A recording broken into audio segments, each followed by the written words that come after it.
Good morning. This is Pastor Marvin Osborne with First Baptist Church of Birmingham, Ohio. We're looking again in Proverbs chapter 13, verse 4. Look at what it says here. The soul of the sluggard desireth and hath nothing, but the soul of the diligent shall be made fat. The soul of the sluggard, someone who refuses to work. They're too lazy to work. They have too many things going on to make it to work. They look for excuses why they can't be at work. I think one of the greatest sins, apart from not raising our children up in the nurture and the admonition of God, bring them in church, making sure they're under the influence of Jesus Christ, and raising them up in a godly way. I think beyond that, I think the greatest sin, the greatest disservice we can do to our children is not teaching them the value of work, the value of applying themselves to life, to always you get out of life what you put into it. That's that law of sowing and reaping. What I sow, I will reap. And so many times it's much more than what we sow into it. And so that idea of being able to take care of themselves one day. I know too many parents who make excuses for their kids. They don't want their kids to learn how to do the chores around the house, to help somebody down the street, to cut grass, and to know what it is like to earn extra money, to do something for someone else without even expecting to be paid. That idea of generosity that stems from that good work ethic. I remember growing up, we had a family across the street and had cancer in the family, and they were really bad off. And my dad volunteered me to cut the grass for that family, and to do it without pay. And I did it because they were in need. And it taught me something, didn't it? It taught me to be generous with my time. That idea I already learned how to work. I already knew how to cut the grass and trim and all those things. And now I could use that skill that my dad had taught me to help other people. And certainly that applied in my life, of always working.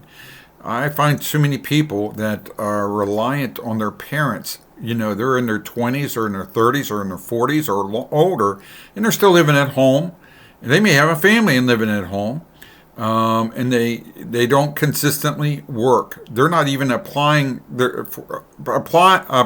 themselves to getting an education in whatever field they desire to go into. So they're kind of satisfied. And they wonder why other people are thriving. Well, it's because they get up, actually, and they go to work. And it's because they've been taught that as a child. You need to teach your children, your grandchildren, what it is to work, what it is to feel good about doing something in life, of accomplishing something. And I'll say this, college is not for everybody. It's not for everybody. If your child is skilled with their hands, maybe a trade is better for them in life. Being able to be a mechanic, be an electrician, be a plumber. Hey, there's a lot of money in that. But they have to show up. I know around here in Ohio, they have such a hard time finding people who actually want to work, who are not on drugs, that they're willing to take someone who doesn't have the background in that, and they'll train them in order to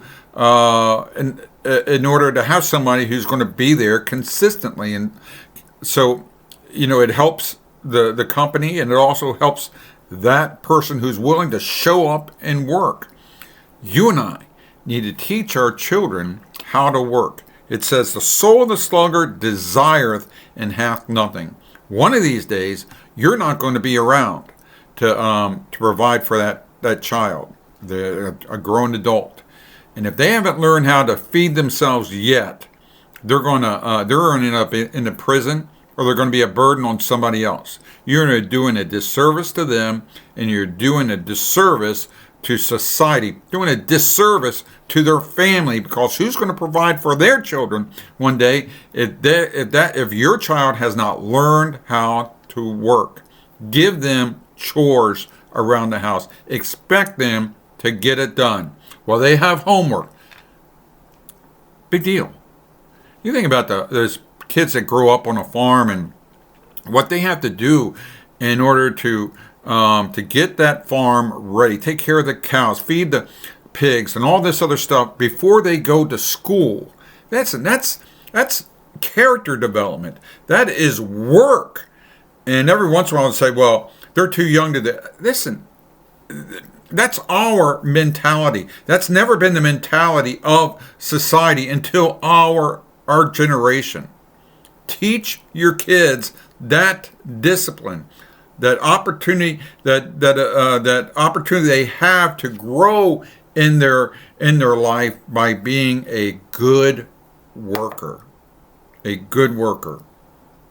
He says, "The soul of the sluggard desires and hath nothing, but the soul of the diligent shall be made fat." Those who apply themselves will be rewarded. There are some who wish they had something and don't do anything about it. There are some who go out and make something happen and they have it. Which one do you want your children to be? The choice is yours. This is Pastor Marvin Osborne saying, God loves you and I love you as well. And I'll talk to you soon.